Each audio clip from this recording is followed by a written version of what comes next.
Olá, acupunturistas do Brasil. Nelson Roseman, advogado, defensor da acupuntura livre e da prática da acupuntura tradicional, junto com o professor Marcelo Fábio Oliva, onde estamos comemorando uma importante vitória, nova e importante vitória da acupuntura brasileira. Essa vitória veio através do CIEP, que é a instituição que o professor Marcelo Fábio Oliva dirige. Ele criou o CIEP, ele dirige o CIEP, e, na verdade, é uma vitória que caracteriza um importante ganho para a acupuntura brasileira. E nós vamos conversar um pouco a respeito dessa vitória e de como é que é. Então, eu queria, em primeiro lugar, cumprimentar o professor Marcelo e passar a palavra para que ele possa dizer quem ele é, o que é o CIEP, qual é o sonho do CIEP e da acupuntura, da história da acupuntura dele. Professor Marcelo, por favor. Bom, olá Nelson, olá a todos. Eu sou o professor Marcelo Fábio Oliva, sou argentino, natural de Córdoba, mas eu moro em Florianópolis desde a década de 80, né? E faço acupuntura desde 1985.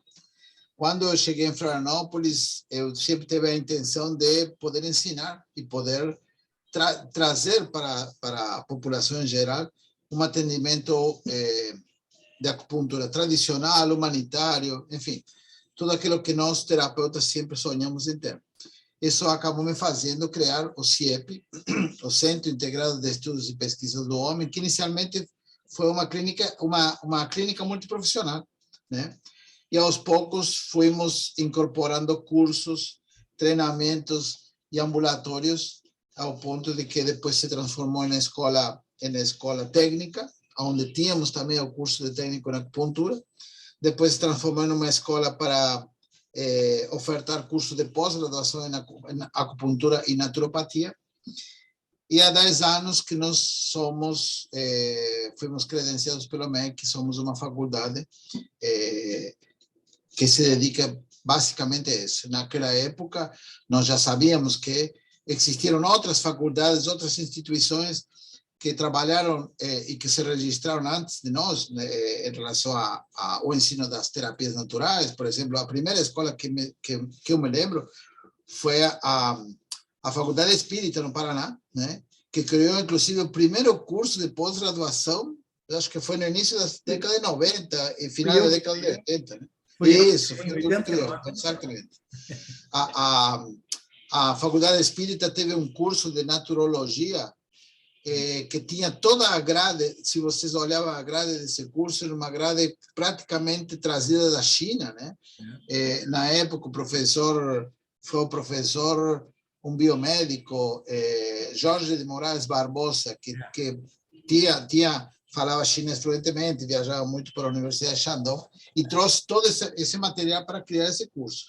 Depois tivemos o INCISA, o Instituto de Ciências e Saúde de Minas Gerais, em Belo Horizonte, que também trouxe um curso de graduação em medicina chinesa em parceria com a Universidade de Beijing, né? Paralelamente tivemos o IBRAT de Curitiba, né? Então foram várias. A Universidade Estácio de Sá criou um curso de acupuntura também, de técnicas terapêuticas que envolvia acupuntura, também a nível de curso superior, enfim, né? E nós quando conseguimos essa autorização, começamos a ofertar os cursos de pós-graduação, e como não nos autorizavam a acupuntura, abrimos um curso de estética e cosmética natural, aonde se ensinava medicina chinesa.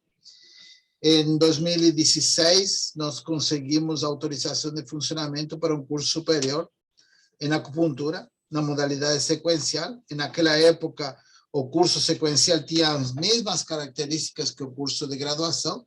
Os dois eram superiores, os dois eram diplomados, né? Os dois tinham toda a estrutura e a autorização e reconhecimento, né, que o MEC exige, enfim, né, avaliações internas e demais, né? Só que, enquanto isso, desde 1995, eu comecei a ser perseguido pelas corporações médicas, né? se alguém se lembra, a acupuntura, o berço da acupuntura médica estava em Florianópolis naquela época, né? Estava com o Dr. Norton, o falecido Dr. Norton, É falecido. né? Sim, sim, sim. E outros que até hoje eles trabalham com isso. Foi engraçado porque até 95 eu conseguia conversar com todos eles de uma forma muito cordial e tranquila. Quando se coloca aquela resolução, acho que foi 1455/95 do Conselho Federal de Medicina, incorporando a acupuntura à medicina, me lembro que um médico amigo na época me disse: Marcelo, não vamos poder conversar mais porque agora nós pertencemos Agora a acupuntura nos pertence. Pois é. E a partir daí fui processado, fui denunciado, foi Ministério Público, foi denúncias por exercício ilegal da medicina, enfim, uma série de denúncias caluniosas, né? Foram 4 na época, desde 95 até 2002, né? Que foi a última. Foi quando nós processamos o conselho e ganhamos, e o juiz deu a sentença que não podia mais, sentenciou o Conselho de Medicina a não poder mais falar mal da gente, nem mentir, né? Sob pena de pagar R$50.000 caso eles fizessem isso, né? Aí se acalmou um pouco. O problema foi quando conseguimos a autorização de funcionamento do curso superior, é que aí eles caíram em cima de novo, com as denúncias que depois você, Nelson, vai explicar, as denúncias tanto por parte do Conselho Federal de Medicina quanto por parte do Conselho Regional de Medicina. É importante colocar uma situação que todo acupunturista deve saber, né? Não é a comunidade médica em geral que é contra que a acupuntura seja feita por profissionais de saúde, profissionais que têm treinamento nessa área. E se as corporações médicas que tentam fazer um monopólio, tentam fazer uma condição de reserva de mercado, né?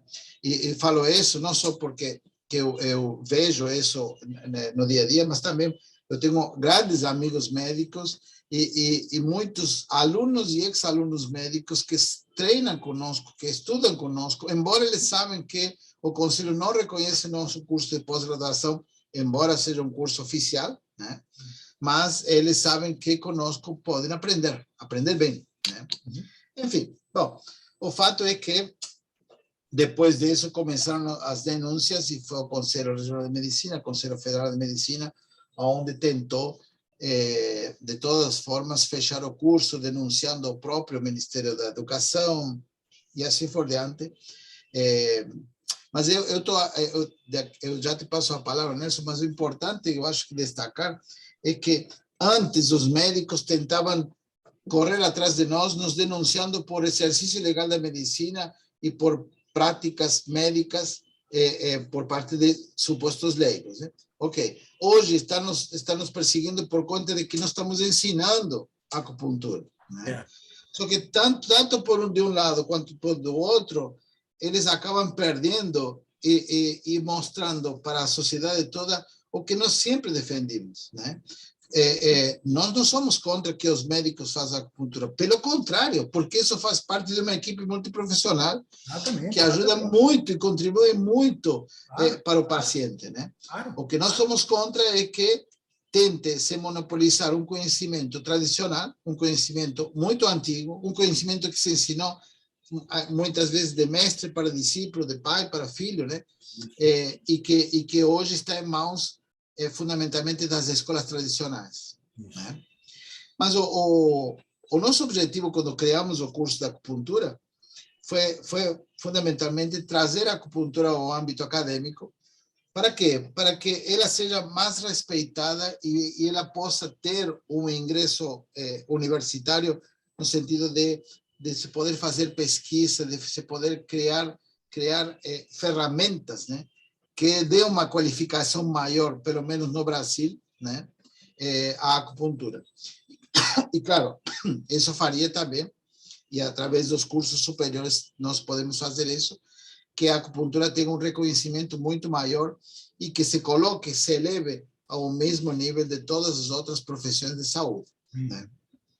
Enfim, esse foi nosso sonho, esse é nosso sonho, né? Nós somos contra das escolas tradicionais que fazem curso de formação, não. Pelo contrário, às vezes você aprende muito mais em uma escola tradicional, acupuntura tradicional, do que numa faculdade, né? Isso é claro, né? Nós tentamos manter essa tradição e esse conhecimento ancestral, esse conhecimento que envolve a acupuntura energética, né? No sentido primário da palavra. Mas as escolas tradicionais têm um papel muito importante no ensino também da acupuntura. E isso merece ser respeitado, tem que ser respeitado. Não podemos imaginar que agora, porque agora tem curso superior, então as escolas viram escolinhas. Não, não, não. Mas, e nós estamos, inclusive, contribuindo para o mantenimento dessas escolas. Sim. Ok. Só para concluir, também o ganho que nós temos, eu acredito que nós temos em relação a tudo isto, é que cada vez mais se observa que a profissão da acupuntura está conseguindo conquistar o seu lugar na sociedade, o seu lugar e o seu papel dentro de todas as profissões de saúde, né? Vai chegar um momento em que, com certeza, essas brigas vão acabar, né? E a sociedade vai ganhar com isso. Por quê? Porque todos vamos poder trabalhar em equipe, né? Em prol do paciente, em prol do conhecimento, em prol da saúde da população. Sem dúvida, fazendo inclusive uma acupuntura muito mais segura, né? Do Sim. que tem sido feito. Mas só me cabe daí, então, esclarecer que esses dois processos, um movido pelo Conselho Federal de Medicina e outro movido pelo Conselho Regional de Medicina de Santa Catarina, contra o CIEP, onde eu atuei como advogado, nós logramos uma excelente vitória, que ela não beneficia apenas o CIEP ou apenas a acupuntura do CIEP, ela beneficia a acupuntura praticada no Brasil como um todo. Aqui embaixo eu vou deixar um link onde vai estar constando o número desses autos, para que as pessoas que queiram ter acesso a eles possam ter, mas a ementa da decisão é uma ementa pedagógica. O desembargador Favreto, que é aqui do Tribunal Regional da 4ª Região, ele fez um voto extraordinariamente brilhante. Ele coloca da seguinte forma no voto dele: não havendo a inclusão legal da acupuntura entre os atos médicos, qualquer regulamentação infralegal sobre o tema, como é o caso da própria resolução CFM 1455/95, estará abusando do poder de regulamentar e ferindo o princípio da legalidade inscrito no inciso 2, artigo 5º da Carta Magna. Essa é sempre a nossa argumentação clássica e é um direito fundamental nosso, dos acupunturistas e do povo como um todo, que o CFM e o CRM estavam ofendendo e foi resgatado expressamente aqui pelo desembargador. E ele prossegue, considerando que não há previsão legal da acupuntura como ato privativo dos profissionais médicos, há que se respeitar uma herança cultural e sociológica, até mesmo porque não se tem notícia de que tal prática cause danos às pessoas que a ela se submetem. E, evidentemente, ele está se referindo aos profissionais que praticam a acupuntura, não aos charlatões. A gente tem que diferenciar isso, que existe gente capacitada para fazer acupuntura, e dentre essas pessoas o médico é uma delas. Mas, só para resgatar, o professor Marcelo Moiano sabe disso, quem introduziu a acupuntura científica no Brasil foi um fisioterapeuta, foi o professor Frederico Speer, que depois criou a ABA, e, enfim, essa questão toda. Ele foi aluno do professor Stillwater, um alemão, que foi aluno do professor Soulier de Morin, que é o introdutor da acupuntura na França, né? Então, a acupuntura ela é uma ciência no Brasil multidisciplinar, como é em outros países também, né? Estados Unidos, França e assim por diante. O que também nessa decisão foi desmistificado foi a questão do ato invasivo, né? Onde ele o desembargador faz o apontamento aqui importantíssimo ao escrever que, ao tentar caracterizar de maneira ampla, aqui é o veto que foi feito à Lei 12.842, que é a lei que regulamenta a medicina, aonde a tentativa de monopólio foi vetada, né? Ele coloca da seguinte forma, ele resgata as razões do veto. Ao caracterizar de maneira ampla e imprecisa o que seriam procedimentos invasivos, os dois dispositivos atribuem privativamente, ou atribuíam privativamente aos profissionais médicos um rol de procedimentos, incluindo alguns que já estão consagrados no Sistema Único de Saúde, a partir de uma perspectiva multiprofissional. Em particular, o projeto de lei restringiria a execução das punções drenagens, transformando a prática da acupuntura em privativa do médico, restringindo as possibilidades da atenção à saúde, contrariando a política nacional de práticas integrativas e complementares do Sistema Único de Saúde. O Poder Executivo, então, vetou este dispositivo dentro da lei do ato médico. Então, fica vetada, a acupuntura ela é uma prática multiprofissional no Brasil. E nós, efetivamente, comemoramos essa vitória, já transitou em julgado, não cabe mais recurso, nem para o CFM, nem para o CRM, demonstrando claramente a nossa posição democrática, a nossa posição da acupuntura bem feita e multiprofissionalmente no Brasil. Então, eu tive o prazer de advogar nesses dois casos, sou amigo do professor Marcelo há muito tempo, nós lutamos juntos pela regulamentação da acupuntura brasileira, junto com outras pessoas, tantas aí que fazem parte dessa batalha, e eu queria agora, de público, então, cumprimentar o professor Marcelo e o CIEP pela vitória. Foi uma excelente vitória, foi um ganho para a acupuntura nacional. Passo daí, então, a palavra para o professor Marcelo para que a gente possa encerrar a nossa conversa de hoje. Professor. Obrigado, Nelson. Obrigado pelo teu trabalho. Aliás, excelente trabalho, né? Obrigado. Eu posso falar sobre isso, porque realmente o teu trabalho foi extremadamente, além de meticuloso e muito bem organizado, muito bem verdadeiro, né? Muito verdadeiro, né? E isso acho que o juiz também verificou e confirmou na sentença. Mas eu acho que, encerrando, que nós temos que pensar agora no futuro. E o futuro é continuar trabalhando, continuar dignificando a acupuntura, continuar nos unindo, né? A nossa categoria é uma categoria muito desunida, e vou falar uma coisa, muitos não vão gostar. A nossa categoria muitas vezes é desunida por conta de mentiras que nos próprios colegas colocam por aí, né? E por conta de egos. Porque eu que quero, porque eu que fiz, porque eu que vou fazer, porque eu que conquistei. Isso tudo, além de ser desnecessário e mentiroso, né? É egoísta, e isso não une a classe. Precisamos parar com isso, precisamos realmente nos unir.